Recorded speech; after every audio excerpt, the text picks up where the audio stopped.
നമസ്തേ. ഹിന്ദുവിൻ്റെ അടിസ്ഥാന ആത്മീയ ഗ്രന്ഥങ്ങൾ ഉപനിഷത്തുകളാണെന്ന് ഞാൻ നേരത്തെ ചൂണ്ടിക്കാണിച്ചിട്ടുള്ളതാണ്.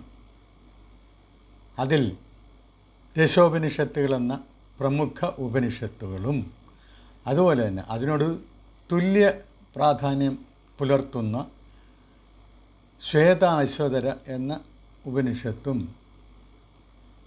അങ്ങനെ ആകെ 11 ഉപനിഷത്തുകളെക്കുറിച്ച് വിവരിക്കാനാണ് എൻ്റെ ഉദ്യമം. അതിൽ ആദ്യത്തേതായി ഐതരേയ ഉപനിഷത്തിനെക്കുറിച്ച് ഞാൻ പറഞ്ഞു കഴിഞ്ഞു. അടുത്തത് ബൃഹദാരണ്യക ഉപനിഷത്താണ്. അതിനെക്കുറിച്ച് ചെറിയൊരു വീഡിയോ ഞാൻ ചെയ്തിരുന്നു. എന്നാൽ അത് അപൂർണമായതുകൊണ്ട് ഞാനത് പിൻവലിച്ചു. എന്നിട്ട് അതിനകത്ത് പറയുന്ന കാര്യങ്ങളെ കുറച്ചുകൂടി സംക്ഷിപ്തമാക്കിക്കൊണ്ട് ബാക്കിയുള്ള കാര്യങ്ങളോട് ഈ ഉപനിഷത്തിൽ പറയുന്ന ബാക്കിയുള്ള പ്രധാനപ്പെട്ട കാര്യങ്ങൾ കൂടി ഉൾപ്പെടുത്തിക്കൊണ്ടുള്ളതാണ് ഈ വീഡിയോ. ഈ ഉപനിഷത്ത് ശതപഥ ബ്രാഹ്മണം എന്ന ബ്രാഹ്മണത്തിൽ നിന്നെടുത്തതാണ്. ഇത് യജുർവേദം, ശുക്ല യജുർവേദത്തിൻ്റെ ഭാഗമാണ് ഈ ബ്രാഹ്മണവും. ആ ബ്രാഹ്മണത്തിൽ നിന്ന് എടുത്ത ഈ ഉപനിഷത്തും ബൃഹത്തായ ഒരു ഉപനിഷത്താണിത്. ഉള്ളടക്കം കൊണ്ടും വലുപ്പം കൊണ്ടും ഇത് വളരെ ബൃഹത്താണ്, പ്രാധാന്യമർഹിക്കുന്ന ഒരെണ്ണമാണ്. ശുക്ല യജുർവേദത്തിലെ ഈ ഉപനിഷത്താണ് നാം ഇപ്പോൾ പഠിക്കാൻ പോകുന്നത്. ഇതിൽ പറയുന്ന ഇതിലെ സന്ദേശങ്ങൾ സംക്ഷിപ്തമായി, ഏറ്റവും നമ്മളൊരു ഉപനിഷത്ത് വായിക്കുന്നത് കൊണ്ട് നമ്മൾക്ക് അതിൽ നിന്ന് കിട്ടാവുന്ന തത്വബോധനം എന്തൊക്കെയുണ്ട് അത് മാത്രം തിരഞ്ഞെടുത്ത് അതാണ് അവതരിപ്പിക്കുന്നത്. ഈ പ്രത്യേകിച്ച് ഇത് ഒരു ബ്രാഹ്മണത്തിൽ നിന്ന് എടുത്തിട്ടുള്ള ഉപനിഷത്തായതുകൊണ്ട് ഈ തത്വബോധനം കൂടാതെ വേറെ പല കാര്യങ്ങളിലും അതിൽ വരുന്നുണ്ട്. അവയൊക്കെ നാം ഒഴിവാക്കുകയാണ്. അതുപോലെ തന്നെ ഈ പറഞ്ഞു വരുന്ന സംഗതികൾക്ക് ഒരു നൈരന്തര്യത്തിൽ നിന്ന് വിട്ടുപോകുന്ന ചില പ്രസ്താവനകളുമുണ്ട്. അതിൽ ആണെന്ന് ചോദിച്ചാൽ ആണ്. എന്നാലും അത് ഈ പറഞ്ഞു വരുന്ന പ്രധാന കാര്യങ്ങളുമായിട്ട് ബന്ധപ്പെട്ടതല്ലാത്തതുകൊണ്ട് അതും നമ്മൾ തൽക്കാലം മാറ്റിവെക്കുന്നു. അവസാനം അതിനെക്കുറിച്ച് സൂചിപ്പിക്കുന്നതാണ്. ഇപ്പോൾ ഈ ഉപനിഷത്ത് തുടങ്ങുന്നത്, എല്ലാ ഉപനിഷത്തുകളും ഒരു മന്ത്രമുണ്ടെന്ന് ഞാൻ പറഞ്ഞു, ശാന്തി മന്ത്രം. അത് ഓരോ വേദത്തിലും പെട്ട ഉപനിഷത്തുകൾക്ക് ഓരോ പ്രത്യേക ശാന്തി മന്ത്രമുണ്ട്. ശുക്ല യജുർവേദത്തിൽ ശാന്തി മന്ത്രം എന്ന് പറയുന്നത് ഓം പൂർണ്ണമദ പൂർണ്ണമിദം പൂർണ്ണാത് പൂർണ്ണമുദച്യതേ പൂർണ്ണസ്യ പൂർണ്ണമാദായ പൂർണ്ണമേവാവശിഷ്യതേ. ഇതിൻ്റെ അർത്ഥം എന്ന് പറഞ്ഞാൽ അതും പൂർണ്ണം ഇതും പൂർണ്ണം. അതായത് ഈ നമ്മൾ കാണുന്ന എല്ലാം പൂർണ്ണമായിട്ടുള്ള സംഗതികളാണ്. അതും പൂർണ്ണം ഇതും പൂർണ്ണം. പൂർണ്ണത്തിൽ നിന്ന് പൂർണ്ണമേ ഉണ്ടാവൂ. അതിനുള്ള ന്യായമാണത്. പൂർണ്ണത്തിൽ നിന്നാണ് ഇതെല്ലാം ഉണ്ടായിരിക്കുന്നത്. അപ്പം പൂർണ്ണത്തിൽ നിന്ന് പൂർണ്ണമേ ഉണ്ടാവൂ. ഈ പൂർണ്ണങ്ങളെല്ലാം ചേർന്നാലും പൂർണ്ണം മാത്രമേ അവശേഷിക്കൂ. അതായത് ഈ പൂർണ്ണമെല്ലാം ഇല്ലാതായാലും ഇതെല്ലാം ചെന്ന് ചേരുന്നത് ആ പൂർണ്ണമായിട്ടുള്ള ഏകമായിട്ടുള്ള ഒന്നിലാണ്. അത് പറയാതെ തന്നെ വ്യക്തമാണല്ലോ, അത് ആത്മാവാണ്. എന്താണ് പൂർണ്ണം എന്ന് അതിനെ പറയാൻ കാരണം എന്ന് പറഞ്ഞു കഴിഞ്ഞാൽ അതിനോട് വേറെ ഒന്നും കൂട്ടിച്ചേർക്കാനില്ല. അല്ലാതെ തന്നെ അത് സ്വയം പര്യാപ്തമാണ്. അതിൽ നിന്നും ഉണ്ടാകുന്നതാണ് ഈ പ്രപഞ്ചം. അതിൻ്റെ ഒരു പ്രകടനമാണ് ഈ പ്രപഞ്ചം.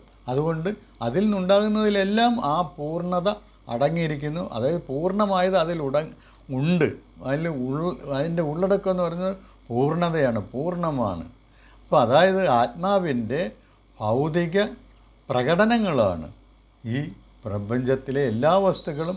ഈ പ്രപഞ്ചം തന്നെയും ആത്മശക്തിയുടെ ഭൗതിക പ്രകടനമാണ്. അതിനുള്ള ഭൗതിക അംശത്തെയാണ് നാം പ്രകൃതി എന്ന് വിളിക്കുന്നത്. പ്രകൃതിയെ അതായത് ആത്മാവിൽ ഉള്ളടങ്ങിയിട്ടുള്ള ഒരെണ്ണമാണ്. അതിനെ ഉദ്ദീപിപ്പിക്കുമ്പോഴാണ്, അതായത് അതിനെ ഉണർത്തുമ്പോഴാണ്, ആത്മാവ് അതിനെ ഉണർത്തുമ്പോഴാണ് ആത്മാവിന് പുരുഷൻ എന്ന പേര് വരും. അതുപോലെ തന്നെ ഈ ഉദ്ദീപിപ്പിക്കപ്പെട്ട ഭൗതിക അംശത്തിന് പ്രകൃതി എന്നും പേരാണ്. പേരും വരും. ഇത് ഇങ്ങനെയാണ്. അതായത് എന്താണ് ആത്മാവ്? വാസ്തവത്തിൽ സത്ത് ചിത്ത് ആനന്ദം എന്ന തത്വമാണ് ആത്മാവ്. അത് വെറും ഒരു തത്വമാണ്. അതിനകത്ത് എങ്ങനെയാണ് ഈ പ്രകൃതി, അതായത് ഭൗതിക അംശം അടങ്ങിയിരിക്കുന്നത്? കേവലമായിട്ടുള്ള പൂജ്യം ഭൗതിക ഊർജത്തിൻ്റെ മൊത്തം അളവ് പൂജ്യമാണെന്നാണ് ശാസ്ത്രജ്ഞന്മാർ പറയുന്നത്. അതായത് ഇന്ന് നാം കാണുന്ന എല്ലാ ഭൗതിക വസ്തുക്കളും ചേർന്നാൽ പൂജ്യം ഊർജമാണ് ലഭിക്കുക. അപ്പം പൂജ്യം ഊർജമാണ്. അപ്പോൾ ആദ്യം അത് പൂജ്യം ഊർജമായിരുന്നിരിക്കണം ഉണ്ടായിരുന്നത്. പൂജ്യം ഊർജം എന്ന് പറഞ്ഞാൽ എന്താണ് അർത്ഥം? പ്രകടനം, അതായത് ഭൗതിക പ്രകടനങ്ങളൊന്നും ഇല്ല. എല്ലാം എവിടെയോ ഗുപ്തമായിട്ട് വരുന്നു, പൂജ്യം എന്നുള്ളൊരവസ്ഥയിൽ വരുന്നു. അപ്പോൾ അത് എവിടെ വേണമെങ്കിലും ഇരിക്കാം, ഒരു തത്വത്തിൽ ഉള്ളടങ്ങിയിരിക്കാം. അങ്ങനെയാണ് സച്ചിദാനന്ദ തത്വത്തിൽ, ആത്മാവിൽ ഈ ഭൗതിക പ്രപഞ്ചം മുഴുവൻ ഉള്ളടങ്ങിയിരിക്കുന്നത്. ബിഗ് ബാങ് തിയറി എന്ന ഭൗതിക ശാസ്ത്രജ്ഞന്മാരുടെ പ്രഖ്യാപനം, അതായത് അത് 1931 ഒരു ഒരു ക്രിസ്ത്യൻ പുരോഹിതനാണ് അത് ആവിഷ്കരിച്ചത്. അതിന് ഐൻസ്റ്റീനുമൊക്കെ അതിനെ അംഗീകരിച്ചിട്ടുള്ളതായിട്ടാണ് നാം മനസ്സിലാക്കുന്നത്. ഇത് എന്ന് പറഞ്ഞാൽ ലോകം വികസിച്ചുകൊണ്ടിരിക്കുകയാണ്.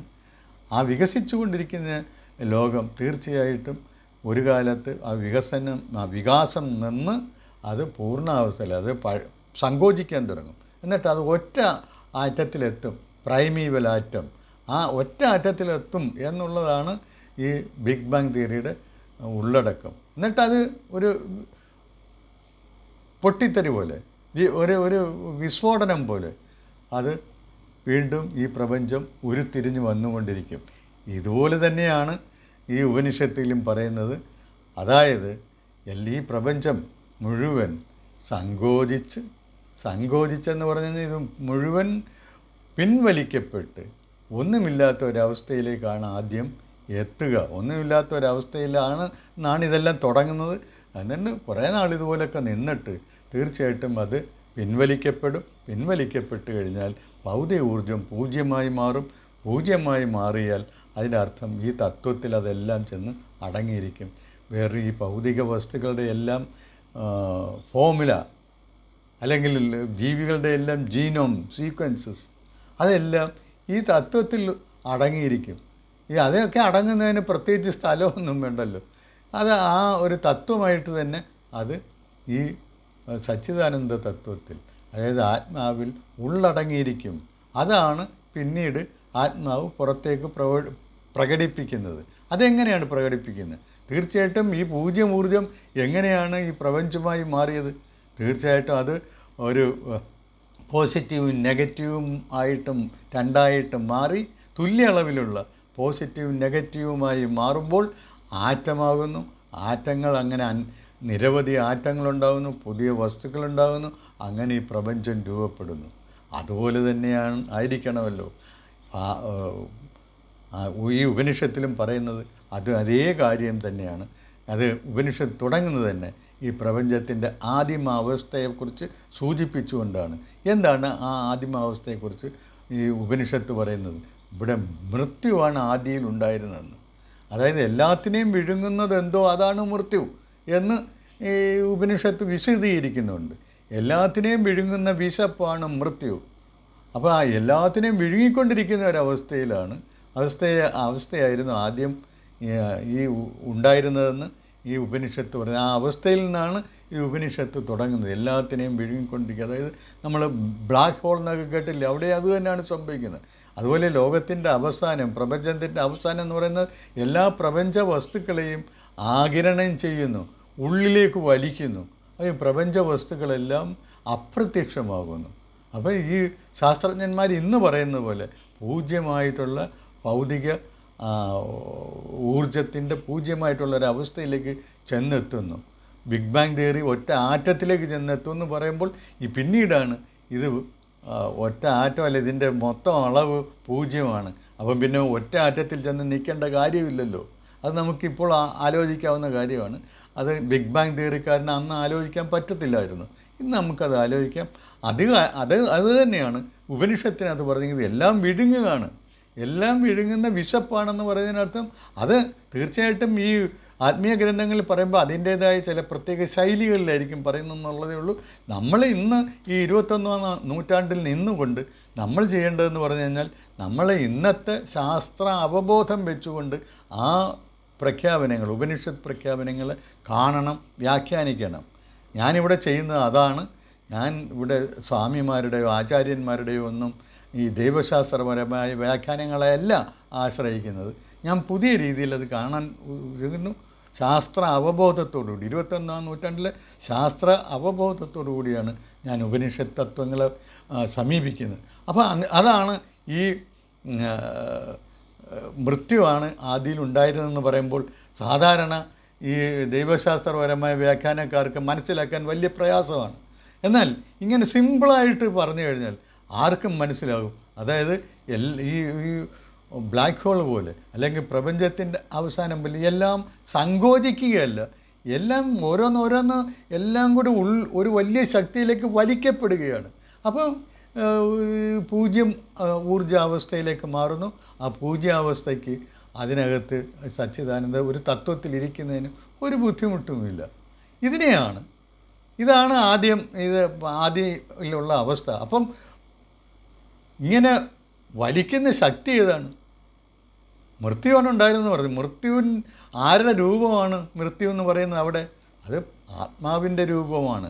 ആത്മാവ് അപ്പോൾ മൃത്യു ആയിട്ട് എല്ലാത്തിനെയും തന്നിലേക്ക് വലിച്ച് വിലയം കൊള്ളിപ്പിക്കുകയാണ്. പ്രളയം എന്ന് പറയുന്നത് അതാണ്, തന്നിൽ ലയിപ്പിക്കുകയാണ്.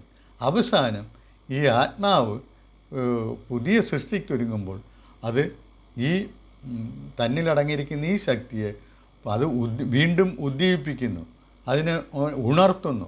ആ ആത്മാവിന് പറയുന്ന ഈ പ്രകൃതിയെ, അതായത് ഭൗതിക ശക്തിയെ ഉണർത്തി നിൽക്കുന്ന ആത്മാവിന് പറയുന്ന പേരാണ് പുരുഷൻ.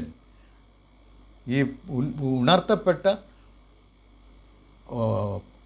ഭൗതിക ഊർജത്തിന് പറയുന്ന പേരാണ് പ്രകൃതി. അപ്പം രണ്ട് ദ്വന്ദ്വങ്ങൾ അവിടെ ഉണ്ടാകുന്നു, പുരുഷനും പ്രകൃതിയും. ഈ ദ്വന്ദ്വങ്ങളുടെ സംയോജനത്തിലൂടെയാണ് ഈ പ്രപഞ്ചം മുഴുവൻ ഉണ്ടായിട്ടുള്ളത്. അതായത് ശക്തി നൽകുന്നത് പുരുഷനും, പിന്നെ അതിനുള്ള ഉപാധിയായി അതായത് ഉപാധിയായി വർത്തിക്കുന്നത് അത് പ്രകൃതിയും. പ്രകൃതി തന്നെയാണ് മായ എന്ന് പറയുന്നത്. അതായത് മായയാണ് ഈ വിവിധ രൂപങ്ങളിൽ പ്രകടമാകാൻ ആത്മാവിനെ സഹായിക്കുന്ന ശക്തി, ആത്മാവിൻ്റെ ആ ശക്തി ഉപയോഗിച്ചാണ് ആത്മാവ് ഈ വിവിധ ഭൗതിക പ്രകടനങ്ങൾ നടത്തുന്നത്. അതിനുള്ള മെറ്റീരിയലാണ് മെറ്റീരിയലായിട്ട് വർത്തിക്കുമ്പോഴാണ് അതിന് പ്രകൃതി എന്ന് പേര് പറയുന്നത്. രണ്ടും ഒന്ന് തന്നെയാണ്. അതിന് ഒരു ഭഗവത്ഗീതയിൽ ഒരു ശ്ലോകത്തിൽ അത് വളരെ വ്യക്തമായിട്ട് പറയുന്നുണ്ട്. അജോബി സൻ അവ്യയാത്മാ ഭൂതാനാം ഈശ്വരോബി സൻ പ്രകൃതിം സ്വാം അധിഷ്ഠായ സംഭവാമ്യ ആത്മമായയാ. പ്രകൃതിം സ്വാം അധിഷ്ഠായ സംഭവാമി ആത്മമായയ. എൻ്റെ മായാശക്തി കൊണ്ട് ഞാൻ സംഭവിക്കുകയാണ്, അതെൻ്റെ ശക്തി. അത് പ്രകൃതിയും സ്വാം അധിഷ്ഠായ. ആ പ്രകൃതി എന്ന് പറയുന്നത് അത് എൻ്റെ പ്രകൃതി തന്നെയാണ്. എൻ്റെ പ്രകൃതി, അതായത് എന്നിലടങ്ങിയിരിക്കുന്ന ഭൗതിക ശക്തിയെ ഞാൻ ഉദ്ദീപിക്കുന്ന ഉണർത്തുന്ന കഴിവാണ് എൻ്റെ കഴിവ്, എൻ്റെ മായ എന്ന് പറയുന്നത്. അങ്ങനെ ഉണർത്തി ഞാൻ അതിനെ പ്രയോജനപ്പെടുത്തിക്കൊണ്ട് ഈ പൂജ്യം ഭൗതിക ഊർജത്തെ ഇങ്ങനെ വിഭജിച്ച് ദ്വന്ദ്വങ്ങളാക്കിക്കൊണ്ട് ഞാൻ പ്രപഞ്ചമായിട്ട് ഞാൻ പ്രകടിതനാകുന്നു. പ്രപഞ്ചത്തെ ഞാൻ അങ്ങനെ സംഭവിക്കുന്നു. ഈ പ്രപഞ്ചമായിട്ട് ഞാൻ മാറുകയാണ്, പ്രപഞ്ച ശക്തികളായിട്ട് ഞാൻ മാറുകയാണ്. അപ്പോൾ അത് ഈ ഉപനിഷത്തിൻ്റെ ആദ്യ ഭാഗത്ത് ഈ മൃത്യു എന്ന് പറയുന്നുണ്ടെങ്കിലും മൃത്യുവായിട്ട് ഇതിനെല്ലാം ഉൾവലിക്കുന്നത് ശക്തിയായി ആണ് ആത്മാവ്. അത് 1-ാം അധ്യായത്തിലെ 2-ാം ബ്രാഹ്മണത്തിലാണ് അങ്ങനെ പറയുന്ന. ഈ ഉപനിഷത്തിൽ 6 അധ്യായങ്ങളാണുള്ളത്. അത് ശതപഥ ബ്രാഹ്മണത്തിൽ 6 അധ്യായങ്ങൾ എടുത്തിട്ടുള്ളതാണ്. 1-ാം അധ്യായത്തിൽ ഉള്ള 2-ാം ബ്രാഹ്മണമാണിത്. ഓരോ അധ്യായത്തെയും ഓരോ വേറെ ഖണ്ഡങ്ങളായിട്ട് മാറ്റിക്കുന്ന ഓരോ ഖണ്ഡത്തിനും പറയുന്ന പേരാണ് ബ്രാഹ്മണം. അതിലോരോ പല വാക്യങ്ങളുണ്ട്. പല വാക്യങ്ങൾ ചേർന്നാണ് ഈ ഖണ്ഡം എന്ന ബ്രാഹ്മണം. അതെല്ലാം പല ബ്രാഹ്മണങ്ങൾ ചേർന്നാണ് ഒരു അധ്യായം. അതിൽ ഒന്നാം അധ്യായത്തിൽ 2-ാം ബ്രാഹ്മണത്തിലാണ് മൃത്യുവിൻ്റെ കാര്യം പറയുന്നത്, അതായത് എല്ലാം ഉൾവലിക്കുന്നത്. 4-ാം ബ്രാഹ്മണത്തിലാണ് ഇതിൻ്റെ സൃഷ്ടി, അതായത് പുനരവതാരണത്തിനുള്ള പ്രവൃത്തികളെക്കുറിച്ച്, നടപടികളെക്കുറിച്ച് പറയുന്നത്. അവിടെയാണ് ഈ ആത്മാവ് ഏകനായിട്ട് ആദിയിലുണ്ടായിരുന്നു. ആ ഏകനായിട്ടിരിക്കുക എന്ന് പറഞ്ഞാൽ പുരുഷ രൂപത്തിലാണ് ഇരുന്നത്. പുരുഷ രൂപത്തിലാണ് അന്ന് ആത്മാവ് ഉണ്ടായിരുന്നത്. എന്ന് വെച്ചാൽ പുരുഷ രൂപം എന്ന് പറഞ്ഞാൽ ഇത് പ്രപഞ്ചത്തെ അവതരിപ്പിക്കാനുള്ള തയ്യാറെടുപ്പാണ്. അതാണ് ഈ പുരുഷരൂപം സ്വീകരിച്ചത്. പുരുഷരൂപം സ്വീകരിക്കുക എന്ന് പറഞ്ഞാൽ അതിൻ്റെ ഇണയായിട്ട് പ്രകൃതി ഉണ്ടായിരിക്കും. പ്രകൃതി എന്ന് പറഞ്ഞു കഴിഞ്ഞാൽ അദ്ദേഹത്തിൻ്റെ തന്നെ പുരുഷൻ്റെ തന്നെ ശക്തിയിൽ നിന്ന് ഉണർത്തിയെടുത്ത, ആത്മാവിൻ്റെ തന്നെ ശക്തിയിൽ നിന്ന് ഉണർത്തിയെടുത്ത ഭൗതിക ശക്തിയാണ് ഈ പ്രകൃതി എന്ന് പറയുന്നത്. ഇനി ഇതിനെ പലതായി പ്രകടിപ്പിക്കാനുള്ള തൻ്റെ സ്വതവേയുള്ള ശക്തി ഉപയോഗിച്ച് പ്രപഞ്ചത്തെ സൃഷ്ടിക്കുന്നു, അല്ലെങ്കിൽ പ്രപഞ്ചമായി താൻ പ്രകടിതനാകുന്നു. ഇതാണ് സൃഷ്ടിയെക്കുറിച്ച് ഈ ഉപനിഷത്ത് പറയുന്നത്. അത് 1:4 മുതൽ 9 വരെ ഇത് കാര്യങ്ങളാണ് പറയുന്നത്. 1:4-7 പറയുന്നു ഇങ്ങനെ. ആദ്യം ഇത് ഒരു ഊർജം മാത്രമായിട്ടാണ് ഉണ്ടായിരുന്നത്, അതായത് ഏകമായിട്ടായിരുന്നു, ഒരു ഡിഫറൻഷ്യേറ്റ് ചെയ്യുന്നില്ല, അവ്യാകൃതമായിരുന്നു, വെവ്വേറെ മാറിയിട്ടില്ല, വെവ്വേറെ രൂപങ്ങളായിട്ട് മാറിയിട്ടില്ല, ഊർജത്തെ ഉണർത്തി എന്നുള്ളതേ ഉള്ളൂ. ആ അവസ്ഥ മുതൽ ഇതിന് പറയുന്ന പേര് ബ്രഹ്മം എന്നാണ്. അതായത് പ്രകൃതിയെ ഉണർത്തി നിൽക്കുന്ന ആത്മാവാണ് ബ്രഹ്മം. അവിടെ പ്രകൃതി എന്ന് പറയുന്നത് പിൻവലിക്കപ്പെടാവുന്ന ഒരു ശക്തിയാണെന്ന് ഞാൻ ഈ പറഞ്ഞതിൽ നിങ്ങൾക്ക് വ്യക്തമായി കാണുമല്ലോ. അങ്ങനെ പിൻവലിക്കപ്പെടാവുന്ന ആ ശക്തിയും കൂടെ വരുമ്പോഴാണ് ആത്മാവ് ബ്രഹ്മമായി മാറുന്നത്. അപ്പം ബ്രഹ്മത്തിനും ആത്മാവിനും തമ്മിൽ ചെറിയൊരു വ്യത്യാസം ഉണ്ടെന്നുള്ളത് നാം മനസ്സിലാക്കണം. അതായത് പ്രകൃതിയെ ഉണർത്തി നിൽക്കുന്ന, തൻ്റെ പലതായി പ്രകടമാകാനുള്ള ശക്തിയായ പ്രകൃതിയെ ഉണർത്തി നിൽക്കുന്ന ആത്മാവാണ്. അതായത് പുരുഷനും പ്രകൃതിയും ചേർന്നതാണ് ബ്രഹ്മം. ആ ഒരു വ്യത്യാസമുണ്ട്. അത് ഭഗവത്ഗീതയിൽ തന്നെ പല ശ്ലോകങ്ങളുണ്ട്. 14:7 അല്ലേ, 14-ാമത്തെ 27-ാം ശ്ലോകം എന്ന് പറയുന്നത് അത് തന്നെ, ബ്രഹ്മണോഹി പ്രതിഷ്ഠാഹം എന്ന് പറയുന്നുണ്ട്. ഈ ബ്രഹ്മത്തിൻ്റെ പ്രതിഷ്ഠ, എന്നിലാണ് ബ്രഹ്മം ഇരിക്കുന്നതെന്ന് അങ്ങനെ പല സ്ഥലങ്ങളിലും പറയുന്നുണ്ട്. അതിനെക്കൊന്നും ഞാനിപ്പം പോകുന്നില്ല. എന്ന് വെച്ചാൽ ഇത് ചുരുക്കി പറയാനാണ് എൻ്റെ ശ്രമം. എന്നാലും ഒരു 10 എത്ര മിനിറ്റ് എടുക്കുമെന്ന് ഇപ്പോൾ അറിഞ്ഞുകൂടാ, 10 അരമണിക്കൂറെങ്കിലും എടുക്കുമെന്ന് എനിക്ക് തോന്നുന്നു ഈ പോക്ക് പോയി കഴിഞ്ഞാൽ. ഇനി അത് പറയുന്നത്, അപ്പോൾ ഈ ബ്രഹ്മത്തിൻ്റെ കാര്യം ഇപ്പം ഞാൻ പറഞ്ഞു. ബ്രഹ്മം, അപ്പോൾ അത് ആത്മാവ് പ്രകൃതിയെ ഉണർത്തി നിൽക്കുന്നു. അപ്പോൾ ആത്മാവിന് പുരുഷൻ എന്ന് പറയുന്നു. ഈ പുരുഷനും പ്രകൃതിയും ചേർന്നാണ് ഈ പ്രപഞ്ചത്തിലെ മുഴുവൻ വസ്തുക്കളും എല്ലാ ജീവജാലങ്ങളും ഈ പ്രപഞ്ചം തന്നെയും ഉണ്ടാകുന്നത് എന്ന് നാം വ്യക്തമായി കഴിഞ്ഞു. ഇതേ കാര്യം തന്നെയാണ് ഭഗവത്ഗീതയിലെ 13-ാം അധ്യായം ക്ഷേത്രജ്ഞ വിഭാഗയോഗം എന്ന 13-ാം അധ്യായത്തിൽ പറയുന്നത്. അവിടെ ഈ 13-ാം അധ്യായത്തിൽ 26-ാം ശ്ലോകം പ്രത്യേകം പറയുന്നുണ്ട്. യാവത് സഞ്ജായതേ കിഞ്ചിത് എന്തുകൊണ്ട് സ്ഥാവരം കിഞ്ചിത് യാവത് സഞ്ജായതേ കിഞ്ചിത്, ഒരു നിമിഷം, കിഞ്ചിത് സത്വം സ്ഥാവര ജംഗമം ക്ഷേത്രജ്ഞ സംയോഗാത് തദ്വിദ്ധി ഭരതർഷഭ എന്നാണ് പറയുന്നത്. എന്തൊക്കെ ഈ ലോകത്തുണ്ടാകുന്നു അതെല്ലാം ക്ഷേത്രത്തിൻ്റെയും ക്ഷേത്രജ്ഞൻ്റെയും സംയോഗത്താലാണ് ഉണ്ടാകുന്നത്. അത് തന്നെയാണ് ക്ഷേത്രജ്ഞൻ, ഇവിടെ പുരുഷൻ, ക്ഷേത്രം എന്ന് പറയുന്നത് പ്രകൃതി.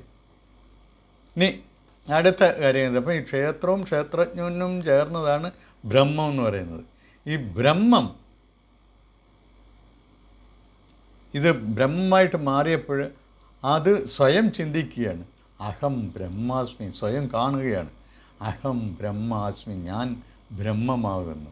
അപ്പോൾ നമ്മളെല്ലാവരും അഹം ബ്രഹ്മാസ്മി തന്നെയാണ്. കാരണം നമ്മളെല്ലാവരും ഇത് രണ്ടും ചേർന്നതാണ്, അല്ലെ? നമ്മൾ ആത്മാവ് മാത്രമല്ല.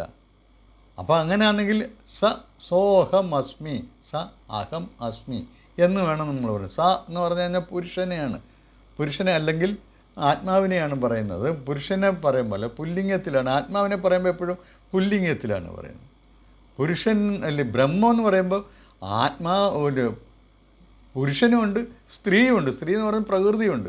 രണ്ടുകൂടെ ചേർന്നാണ് നപുംസകമായിട്ടാണ് പറയുന്നത്. ബ്രഹ്മത്തെ സൂചിപ്പിക്കുമ്പോഴെല്ലാം നപുംസകലിംഗം ഉപയോഗിച്ചാണ് ചെയ്യുന്നത്. ബ്രഹ്മം അഹം ബ്രഹ്മാസ്മി, ഞാൻ ഈ ആണും എന്നിൽ ഒരു ഭൗതിക അംശമായിട്ട് പ്രകൃതിയുമുണ്ട്, രണ്ടും ചേർന്നാണ് ഞാൻ. അതുകൊണ്ടാണ് നമ്മളുടെ ഒരു അർദ്ധനാരീശ്വര സങ്കല്പമുണ്ടല്ലോ, അതിൻ്റെ ഒറിജിൻ എന്ന് പറയുന്നത് ഈ സങ്കല്പം തന്നെയാണ്. പുരുഷനും സ്ത്രീയുമുണ്ട്, ഓരോരുത്തരിലുമുണ്ട്. അത് മനസ്സിലാക്കണം. അഹം ബ്രഹ്മാസ്മി എന്ന് പറഞ്ഞ് ഞാൻ ബ്രഹ്മം ആകുന്നു. ഞാൻ പുരുഷൻ എന്ന് പറയാൻ പറ്റത്തില്ല, ഞാൻ പ്രകൃതി എന്നും പറയാൻ പറ്റത്തില്ല, രണ്ടും ചേർന്നതാണ് ഞാൻ. അതാണ് ഞാൻ ബ്രഹ്മ. ഇതിലോ ഈ പ്രപഞ്ചത്തിലുള്ള എല്ലാ വസ്തുക്കളും അതുപോലെ തന്നെയാണ്. എല്ലാം ബ്രഹ്മം തന്നെയാണ്. പ്രപഞ്ചം തന്നെ, ഈ ലോകം തന്നെ ബ്രഹ്മം ആണ്, ബ്രഹ്മമയമാണ്. അത് നമ്മൾ മനസ്സിലാക്കണം. അതിനൊക്കെ പല പല ശ്ലോകങ്ങൾ ഈ ഉപനിഷത്തുകളിലുണ്ട്. അതുപോലെ തന്നെ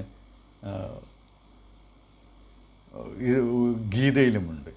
അപ്പോൾ അതവിടെ നിൽക്കട്ടെ. അപ്പം നമ്മൾ ഈ അഹം ബ്രഹ്മാസ്മി എന്ന് പറയുന്നത് ഞാൻ നേരത്തെ സൂചിപ്പിച്ചു. ഉപനിഷത്തുകളിൽ 4 പ്രധാന വാക്യങ്ങളുണ്ട്. മഹാവാക്യങ്ങൾ എന്നാണ് അവയെ പറയുന്നത്. ഏകദേശം ഹിന്ദുവിൻ്റെ ആത്മീയ തത്വങ്ങളെ പ്രതിഫലിപ്പിക്കുന്ന വാക്യങ്ങളാണവ.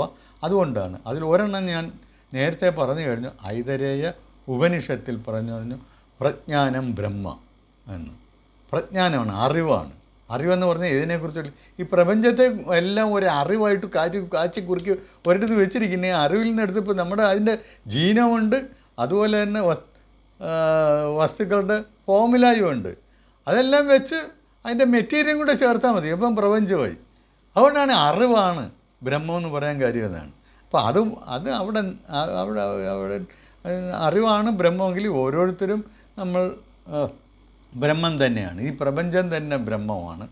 അഹം ബ്രഹ്മാസ്മി എന്ന് പറയുന്നത് രണ്ടാമത്തെ മഹാവാക്യമാണ്. ഇനി അടുത്ത വാക്യത്തിലേക്ക് പോയി കഴിഞ്ഞാൽ അത് പിന്നെ ഒരു 2-ാം അധ്യായത്തിലാണ്. ഇത്രയൊക്കെയാണ് നമ്മൾ. അതിനു മുമ്പ് വേറൊരു കാര്യമുണ്ട്, വളരെ പ്രധാനപ്പെട്ട ഒരു കാര്യമുണ്ട്, അത് ഞാൻ വിട്ടുപോയതാണ്. അതായത് അഹം ബ്രഹ്മാസ്മി എന്ന് പറഞ്ഞിട്ട് ആദ്യം ബ്രഹ്മമാണ് ഉണ്ടായിരുന്നത്, അത് നാം കണ്ടു കഴിഞ്ഞതാണ്. ഇതിൽ നിന്ന് ആണ് വർണ്ണസൃഷ്ടി നടക്കുന്നത്. 4 വർണ്ണങ്ങൾ. ബ്രഹ്മം മാത്രമായി കഴിഞ്ഞാൽ ഈ ലോകം അഭിവൃദ്ധിപ്പെടില്ല. അതിന് അഭിവൃദ്ധിപ്പെടണമെന്നുണ്ടെങ്കിൽ കർമ്മങ്ങളുണ്ടാവണം, കർമ്മങ്ങൾ ചെയ്യാൻ ആളുകളുണ്ടാവണം. കർമ്മങ്ങൾ ചെയ്യുന്നതിന് ഈ ബ്രഹ്മം മാത്രം ഉണ്ടായാൽ പറ്റത്തില്ല. അതിനാണ് ഓരോരോ വർണ്ണങ്ങളെയായിട്ട് സൃഷ്ടിച്ചത്. ബ്രഹ്മം എന്ന് പറഞ്ഞു കഴിഞ്ഞാൽ ബ്രാഹ്മണൻ തന്നെയാണ് എന്നാണ് ഉപനിഷത്ത് പറയുന്നത്. അതിന് കാരണമുണ്ട്. ബ്രഹ്മജ്ഞാനികളാണ് ബ്രാഹ്മണൻ. അപ്പം ബ്രഹ്മജ്ഞാനികൾ ബ്രഹ്മം തന്നെയാകുന്നു എന്നാണ് ഉപനിഷത്ത് പഠിപ്പിക്കുന്നത്. അപ്പം ബ്രഹ്മജ്ഞാനികൾ, അതുകൊണ്ടാണ് ബ്രഹ്മമാണ് ആദ്യം ഉണ്ടായിരുന്നത്. എന്നുവെച്ചാൽ ജ്ഞാനം മാത്രമാണ്, ബ്രഹ്മജ്ഞാനം മാത്രമാണ് ആദ്യം ഉണ്ടായിരുന്നത്. അവിടെ നിന്ന് പിന്നെ സൃഷ്ടിക്കപ്പെടുന്ന വർണ്ണമെന്ന് പറയുന്നത് ക്ഷത്രിയ വർണ്ണമാണ്. ക്ഷത്രിയനുണ്ടായിട്ടും, അതായത് ബ്രാഹ്മണനും ക്ഷത്രിയനും ഉണ്ടായാലും ലോകം അഭിവൃദ്ധിപ്പെടില്ല. അവിടെയാണ് വൈശ്യരെ സൃഷ്ടിച്ചത്. അപ്പോഴെന്നുള്ളതല്ല, വൈശ്യരെ കൂടെ സൃഷ്ടിച്ചു, അപ്പോഴും അഭിവൃദ്ധിപ്പെട്ടില്ല. ഉടനെ ശൂദ്രനെ സൃഷ്ടിച്ചു. ശൂദ്രനെ സൃഷ്ടിച്ചപ്പോഴും ആ അഭിവൃദ്ധി, അതായത് ഈ നിലനിൽപ്പും ലോകത്തിൻ്റെ നിലനിൽപ്പും അഭിവൃദ്ധിയും ഉറപ്പാക്കാൻ പറ്റില്ല എന്ന് കണ്ടിട്ടാണ് അതിനോടൊപ്പം ഇവരെ എല്ലാവരെയും എക്കാലത്തും നിയന്ത്രിക്കുന്ന ഒരു ധർമ്മനിഷ്ഠ, ധർമ്മത്തെ സൃഷ്ടിച്ചു എന്നാണ് ഉപനിഷത്ത് പറയുന്നത്. അവസാനം 5-ാമതായിട്ട് സൃഷ്ടിക്കപ്പെട്ടതാണ് ധർമ്മം. ധർമ്മം ക്ഷത്രിയനേക്കാൾ ബലവാനാണ് എന്നാണ് ഉപനിഷത്ത് പറയുന്നത്. കാരണം എന്താണ്?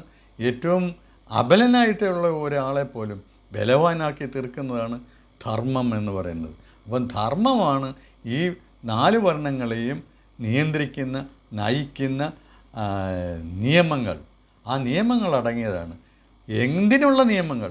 ഇവരെ നയിച്ചാലോ നിയന്ത്രിച്ചാലോ മാറ്റാൻ പോരാ, ഒരു കാര്യം കൊണ്ട് ഉറപ്പുവരുത്തണം, ഈ ലോകത്തിൻ്റെ നിലനിൽപ്പും അഭിവൃദ്ധിയും ഉറപ്പാക്കണം.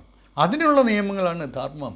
അതായത് ധർമ്മം എന്നാൽ ഈ ലോകത്തിൻ്റെ നിലനിൽപ്പും അഭിവൃദ്ധിയും ഉറപ്പാക്കുന്ന നിയമങ്ങളാണ്. അതാണ് ധർമ്മം എന്ന് പറയുന്നത്. ഇത് ഈ ഉപനിഷത്തിൽ മാത്രമല്ല, അത് വൈശേഷിക സൂത്രത്തിൽ തന്നെ പറയുന്നുണ്ട്. ഇതിങ്ങനെ എന്താണ് അതിൻ്റെ അത് കൃത്യമായിട്ട് ഞാനിപ്പോൾ ഓർക്കുന്നില്ല. അങ്ങനെ ഒരു സൂത്രം തന്നെ അതിനുണ്ട്. ഏതിനാലാണോ അഭിവൃദ്ധിയും നിലനിൽപ്പും ഉറപ്പാക്കുന്നത്, അതാണ് ധർമ്മം എന്ന് അതിനകത്ത് കൃത്യമായിട്ട് ഡിഫൈൻ ചെയ്യുന്നുണ്ട്. അങ്ങനെ ഈ ലോകം നിലനിൽക്കണമെങ്കിൽ ഈ ധർമ്മം ആവശ്യമാണ്. അതായത് എക്കാലത്തേക്കുമുള്ള നിയമമാണ് ഈ ധർമ്മം എന്ന് പറയുന്നത്. അതുകൊണ്ടാണ് ഇതിന് സനാതന ധർമ്മം എന്ന് പറയുന്നത്. ഈ ധർമ്മം തന്നെയാണ് ഹിന്ദുവിൻ്റെ ആദർശവാക്യം. സനാതന ധർമ്മമാണ് ഹിന്ദുവിൻ്റെ ആദർശവാക്യം. അത് നാം മനസ്സിലാക്കണം. എന്തുകൊണ്ടാണ് അങ്ങനെ അത് വേണമെന്ന് പറഞ്ഞതാണ് ഞാനിപ്പോൾ ഈ ഉപനിഷത്തിൽ നിന്ന് എടുത്ത് വിവരിച്ചത്. അതായത് ഈ ലോകം നിലനിൽക്കണമെങ്കിൽ, ഈ ലോകത്തിന് അഭിവൃദ്ധി ഉണ്ടാകണമെങ്കിൽ ധർമ്മം വേണം. അല്ലാതെ കുറേ ആൾക്കാരുണ്ടായിട്ട് കാര്യമില്ല, 4 വർണ്ണങ്ങളുണ്ടായിട്ടും കാര്യമില്ല. അഭിവൃദ്ധി ഉണ്ടാകണമെങ്കിൽ ഈ ധർമാനുസരണമുള്ള പ്രവൃത്തികളാണ് അവരിൽ നിന്നുണ്ടാവേണ്ടത്. ധർമാനുസരണമുള്ള പ്രവൃത്തി എന്ന് പറഞ്ഞാൽ ലോകത്തിന് ഏതൊരു പ്രവൃത്തി എടുത്തോ, അല്ലാതെ കള്ളം പറയരുത്, കൊല്ലരുത്, തിന്നരുത്, അങ്ങനെയുള്ളതൊന്നും പ്രത്യേകിച്ച് എഴുതി വെച്ചിട്ട് ഇതെല്ലാം ധർമ്മം, മറ്റേതെല്ലാം അധർമ്മം എന്നൊരു നിഷ്കർഷ ഹിന്ദു ആത്മീയത നൽകുന്നില്ല. ഹിന്ദു ഓരോ കാര്യവും എടുക്കുക. നിങ്ങൾ ചെയ്യുന്ന കർമ്മം ലോകത്തിൻ്റെ നിലനിൽപ്പിനും അഭിവൃദ്ധിക്കും ഉതകുന്നതാണെങ്കിൽ അത് ധർമ്മം, അല്ലെങ്കിൽ അത് അധർമ്മം. അതായത് ഇപ്പോൾ ഒരു പട്ടാളക്കാരൻ ഒരാളെ ശത്രുക്കളെ കൊല്ലുന്നു, അത് ധർമ്മമാണ്. അത് കൊല്ലുന്നതൊക്കെ അധർമ്മമാണ് എന്നൊന്നും നമുക്ക് പറയാൻ പറ്റത്തില്ല. അതാണ് അതിൻ്റെ രഹസ്യം. ഹിന്ദുക്കൾ നൽകുന്ന സന്ദേശം, അതായത് പെരുമാറ്റത്തിനുള്ള നീതി ഉറപ്പാക്കുന്ന പെരുമാറ്റം, അത് ഇത് തന്നെയാണ് അന്തിമമായിട്ടുള്ളത്. എവിടെയും ലോകത്ത് എവിടത്തെയും ഏത് ജനതയും ഇത് തന്നെയാണ് അനുവർത്തിച്ച് പോരുന്നത്. അവരുടെ നന്മയും അവരുടെ ശ്രേയസ്സും ഒക്കെ ഉറപ്പാക്കുന്ന പ്രവൃത്തികൾ ചെയ്യണം. ഇല്ലാത്തതെല്ലാം ശിക്ഷിക്കും. ഇതാണ് ആ ധർമ്മത്തിൻ്റെ ഉള്ളടക്കം എന്ന് പറയുന്നത്. അപ്പോൾ നമ്മളത് മനസ്സിലാക്കുക. സനാതന ധർമ്മം ആ സന്ദേശം നൽകിയത് ഭാരതീയരാണ്. അക്കാര്യം കൂടെ നാം മനസ്സിലാക്കണം. പിന്നെ ഈ 2-ാമത്തെ അധ്യായത്തിലേക്ക് പോകുമ്പോൾ അവിടെ 2-ാമത്തെ അധ്യായത്തിൽ പറയുന്നതെന്ന് പറഞ്ഞു കഴിഞ്ഞാൽ ഈ പ്രപഞ്ച സൃഷ്ടിയെക്കുറിച്ച് തന്നെയാണ് പറയുന്നത്. ഈ ആത്മാവ് എങ്ങനെയാണ് പ്രപഞ്ചത്തെ സൃഷ്ടിച്ചത്, അത് ആത്മാവിനെ തന്നെ വീതിച്ചു കൊടുക്കുകയൊന്നുമല്ല ചെയ്തത്. ആത്മാവിൽ നിന്നുണ്ടാകുന്ന ഭൗതിക ശക്തിയെ ഉപയോഗിച്ച് ഇത് പ്രപഞ്ച സൃഷ്ടി നടത്തുകയും അതിനെ ആ രീതിയിൽ നിലനിൽക്കാനായിട്ട് താൻ തന്നെ അതിൽ നിലനിൽക്കുകയും ചെയ്യുന്നു എന്നുള്ളതാണ്. അതുകൊണ്ടാണ് ആത്മാവ് സർവ്വവ്യാപിയാണെന്ന് പറയാൻ കാര്യം. എന്ന് വെച്ചാൽ ഒരു ആറ്റമായാൽ പോലും അതിൻ്റെ വിപരീത ചാർജുകളുള്ള ഊർജ്ജകണങ്ങളെ അകറ്റി നിർത്തണം, എങ്കിലേ അത് ആറ്റമായി നിൽക്കൂ. അകറ്റി നിർത്തുന്നതിന് ഒരു ശക്തി അവിടെ വേണം. ആ ശക്തി പ്രദാനം ചെയ്യുന്നത് ആത്മശക്തിയാണ്, ആത്മാവാണ്. എന്നുവെച്ചാൽ അവിടെ വേറെ ആ ശക്തി കൊടുക്കാനായിട്ട് വേറെ ആരും ഇല്ലായിരുന്നു. ആദിയിൽ പൂജ്യമായിരുന്നല്ലോ ഭൗതിക ഊർജം. അപ്പോൾ അവിടെ വേറെ ആരും ഇല്ലായിരുന്നു. അഭൗതികമായ ഒരു ശക്തിയായിരിക്കണം ഈ ശക്തിയെ കൊടുത്തത്. അത് ആത്മശക്തിയാണ്. അപ്പോൾ ഓരോ ആറ്റത്തിലും ഉണ്ടെങ്കിൽ അതിനർത്ഥം ഈ പ്രപഞ്ചം മുഴുവൻ ആത്മാവ് നിറഞ്ഞു നിൽക്കുന്നു എന്ന് തന്നെയാണ്. ഇനി അടുത്ത 3-ാം അധ്യായത്തിലേക്ക് പോയി കഴിഞ്ഞാൽ, 3-ാം അധ്യായം വളരെ വിലപ്പെട്ടത് ഒന്നാണ്. പക്ഷേ ഒരു കാര്യം കൂടെ അതിനിടയ്ക്ക് എനിക്ക് പറയാനുണ്ട്. അതായത് ഒരാൾ മരിച്ചു കഴിഞ്ഞാൽ, അതായത് ഈ ഉപനിഷത്തിലെ ഏറ്റവും പ്രധാനപ്പെട്ട ഏറ്റവും ഉജ്ജ്വലനായ തിളങ്ങുന്ന വ്യക്തിത്വം എന്ന് പറയുന്നത് യാജ്ഞവൽക്യ മുനിയാണ്. അദ്ദേഹം ഈ ഉപനിഷത്തിൽ ആദ്യം വരുന്നത് ഒരു 2-ാം അധ്യായത്തിലാണ്, 2-4 4-ാം ബ്രാഹ്മണത്തിലാണ്. അദ്ദേഹത്തിന് 2 ഭാര്യമാരാണ് ഉണ്ടായിരുന്നത്. ഒന്ന് മൈത്രേയിയും ഒന്ന് ഗാർഗിയും. ഗാർഗിയല്ല, മൈത്രേയും, അതുപോലെ കാർത്യായനിയും. അതുപോലെ കാർത്യായനിക്ക് ഈ വീട്ടുകാര്യങ്ങളിലൊക്കെയാണ് താല്പര്യം. അവർ ഈ ആത്മീയ കാര്യങ്ങളിലൊന്നും വലിയ ശ്രദ്ധയൊന്നും ചെലുത്തിയിരുന്നില്ല. അതേസമയം മൈത്രേയി അങ്ങനെയല്ല. അപ്പോൾ അവർ ഭർത്താവിനോടൊക്കെ ചോദിക്കുന്നു, യാജ്ഞവൽക്യം പറയുന്നു, ഞാൻ ഈ കുടുംബജീവിതമൊക്കെ കളഞ്ഞിട്ട് ഞാൻ എന്നെ പൂർണ്ണമായിട്ട് സന്യസിക്കാൻ പോവുകയാണ്, പുതിയൊരു ലോകത്തേക്ക് പോവുകയാണ്. അപ്പോൾ എന്നെ സ്വത്തുക്കളെല്ലാം രണ്ടുപേർക്കുമായിട്ട് വീതിക്കുകയാണെന്ന് പറയും. അപ്പോഴും മൈത്രേയി ചോദിക്കും, ഈ ഈ സ്വത്തുക്കൾ, ഈ ലോകം തന്നെ, ഈ ലോകത്തിലുള്ള എല്ലാ സ്വത്തുക്കളും ഒരാൾക്ക് കിട്ടുകയാണ്, അയാൾക്ക് അമരത്വം ലഭിക്കുമോ എന്ന് മൈത്രേയി ചോദിക്കുന്നു. അമരത്വത്തിനെക്കുറിച്ച്, നിങ്ങൾ ഈ സ്വത്ത് കൊണ്ട് അമരത്വത്തിനെക്കുറിച്ച് ചിന്തിക്കുകയേ വേണ്ട എന്ന് യാജ്ഞവൽക്യൻ മറുപടി പറയുന്നു. അപ്പോൾ അന്നേരം അവരോട് പറയുന്നത്, എനിക്ക് ആത്മജ്ഞാനത്തെക്കുറിച്ച് കൂടുതൽ അറിയണം, ആത്മജ്ഞാനം ഉണ്ടെങ്കിലല്ലേ ഈ അമരത്വം നേടാൻ പറ്റുള്ളൂ. അപ്പോൾ അദ്ദേഹം കുറേ കാര്യങ്ങളൊക്കെ പറയുന്നു. അതായത് ഈ മരിച്ചു കഴിഞ്ഞാലുള്ള ഒരു കാര്യം അദ്ദേഹം സൂചിപ്പിക്കുകയാണ്. മരിച്ചു കഴിഞ്ഞാൽ ഒരാൾ ഒരു ഉപ്പ് കട്ട വെള്ളത്തിലരിഞ്ഞ് ഇല്ലാതായി കഴിഞ്ഞാൽ അതിനകത്തുനിന്ന് നമുക്ക് പിന്നെ ഉപ്പ് കട്ട തിരിച്ചെടുക്കാൻ പറ്റത്തില്ലല്ലോ. ആ കട്ട എവിടെ കിടക്കുന്നു, അവിടെ നിന്നുള്ള കട്ട, അല്ലെങ്കിൽ ഒരു കൈക്ക് വെള്ളം എടുത്തിട്ട് ഇതിനകത്താണ് ആ ഉപ്പ് കട്ട അലിഞ്ഞു ചേർന്നിട്ടുള്ളതെന്ന് നമുക്ക് പറയാൻ പറ്റത്തില്ല. കാരണം എന്ന് പറഞ്ഞാൽ വെള്ളത്തിൽ വേറെയും ഉപ്പുണ്ട്, അതിനകത്ത് എവിടുന്ന് നമ്മുടെ കയ്യിലിരുന്ന ഉപ്പ് കട്ട എവിടെ പോയി എന്ന് നമുക്ക് എങ്ങനെ കണ്ടുപിടിക്കാൻ പറ്റും? അതിന് വേറൊരു ഉദാഹരണം, ചാന്തോക്യോപനിഷത്തിൽ നദികൾ ചെന്ന് സമുദ്രത്തിൽ ചേർന്ന് കഴിഞ്ഞാൽ പിന്നെ അതിലെ ഏത് ഭാഗം ഏത് നദിയെന്ന് വല്ലതും കണ്ടുപിടിക്കാൻ പറ്റും.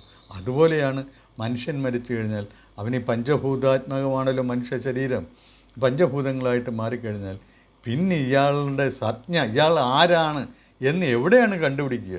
ഇയാളെന്ന് പറയുന്ന ഒരാളില്ല. പിന്നീട് നമ്മളുടെയൊക്കെ ഈ പുനർജന്മം എന്ന ആശയത്തിന്, ധാരണയ്ക്ക് ഘടകവിരുദ്ധമാണ് യാജ്ഞവൽക്യൻ ഇവിടെ അവതരിപ്പിക്കുന്ന ന സജ്ഞാസ്തി എന്ന് പറയുന്നത്. അതായത് സജ്ഞയില്ല. വ്യക്തി പറയുമ്പോൾ കാർത്തികേയൻ എന്നുള്ള പേരാണ് എന്നെ വിളിക്കുന്ന പേര്, സജ്ഞ എന്ന് അതിനാണ് പറയുന്നത്. എൻ്റെ സജ്ഞ അതില്ല, കാർത്തികേയൻ പോയി. ഇനി ഈ കാർത്തികേയൻ്റെ ശരീരത്തിലെ ഭൗതികാംശങ്ങളെല്ലാം ചേർത്ത് വേറൊരു ശരീരം ഉണ്ടാകുമായിരിക്കും. മനുഷ്യനായിട്ടോ അല്ലെങ്കിൽ വേറെ ഏതെങ്കിലും രൂപത്തിലോ ഒരു ശരീരം ഉണ്ടായിരുന്നിരിക്കും. പക്ഷേ കാർത്തികേയനില്ല, കാർത്തികേയൻ പോയി. കാർത്തികേയൻ്റെ ഉള്ളിലുണ്ടായിരുന്ന കാർത്തികേയൻ്റെ ചിന്തകളും മനസ്സും ഇതൊന്നും ഈ വേറെ ആർക്കും കിട്ടാൻ പോകുന്നില്ല. അതിനൊരു യാതൊരു തുടർച്ചയുമില്ല. കാരണം എന്ന് പറഞ്ഞാൽ ഈ ശരീരത്തെ ആശ്രയിച്ചാണ് പഞ്ചേന്ദ്രിയങ്ങളും മനസ്സും ബുദ്ധിയും, അതായത് അന്ധകരണങ്ങളും എല്ലാം പ്രവർത്തിക്കുന്നത്. അന്ധകരണങ്ങളൊക്കെ മനസ്സ് പ്രത്യേകം പോകുന്നു എന്നൊക്കെ പറയുന്നത് അന്ധവിശ്വാസമാണ്. അതൊന്നും ഈ ഉപനിഷത്തുകൾ അംഗീകരിക്കുന്നതല്ല. മനസ്സും ഇത് സൂക്ഷ്മ ശരീരം പോകുന്നു എന്നൊക്കെ പറഞ്ഞ്, സൂക്ഷ്മ ശരീരമൊക്കെ ഈ സ്ഥൂല ശരീരത്തെ ആസ്പദിച്ച് നിൽക്കുന്നവയാണ്. ഗീതയിൽ തന്നെ അത് വ്യക്തമായിട്ട് പറയുന്നുണ്ട്. ഈ ശരീരത്തെ ആശ്രയിച്ചാണ് ഈ മനസ്സും എല്ലാം പ്രവർത്തിക്കുന്നതെന്ന് ഗീതയിൽ തന്നെ വ്യക്തമായിട്ട് പറയുന്നുണ്ട്. അത് ഇപ്പം ഞാനത് എടുത്ത് നോക്കണം, എനിക്ക് ഏത് ശ്ലോകത്തിലാണെന്ന് എനിക്ക് പെട്ടെന്ന് ഓർമ്മ വരുന്നില്ലെന്നുള്ളതേ ഉള്ളൂ. 15:7 എൻ്റെ ഒരു ഓർമ്മ. നോക്കാം.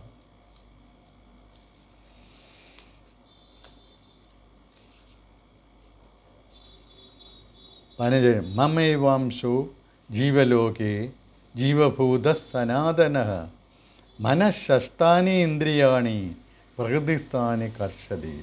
മനഃഷഷ്ടാനി ഇന്ദ്രിയാണി, മനസ്സുൾപ്പെടെയുള്ള 6 ഇന്ദ്രിയങ്ങൾ എങ്ങനെയാണ്? പ്രകൃതിസ്ഥാനി കർഷതി. പ്രകൃതി, അതായത് ഈ ശരീരത്തെ ആശ്രയിച്ചാണ് അത് നിൽക്കുന്നത്, മനസ്സും ഇന്ദ്രിയങ്ങളും ഒക്കെ നിൽക്കുന്നത്. പിന്നെ ഇതൊക്കെ എങ്ങനെ പോകുന്നു എന്നാണ് ഇവർ പറയുന്നത്. പ്രകൃതി എന്ന് പറയുന്നത് ഈ ഭൗതിക വസ്തുക്കളാണ്, അത് നശിച്ചു പോകുന്നതാണ്. അതതിൻ്റെ എലിമെൻസായിട്ട് ആറ്റങ്ങളായിട്ട് മാറിപ്പോകുന്നതാണ്. അപ്പോൾ ഇതൊന്നും വേറെ സ്ഥലങ്ങളിലേക്ക് പോകുന്ന പ്രശ്നമില്ല. അങ്ങനെ ആ പുനർജന്മം എന്ന് പറയുന്നത് ഒരാൾ അതേ വ്യക്തിയായിട്ട് വീണ്ടും ഒരിടത്ത് പോയിട്ട് ജനിക്കും എന്നൊക്കെ പറയുന്നത് വെറുതെയാണ്. അങ്ങനെ ചില പരാമർശങ്ങൾ ഈ ഗീതയിൽ തന്നെ വരുന്നുണ്ട്.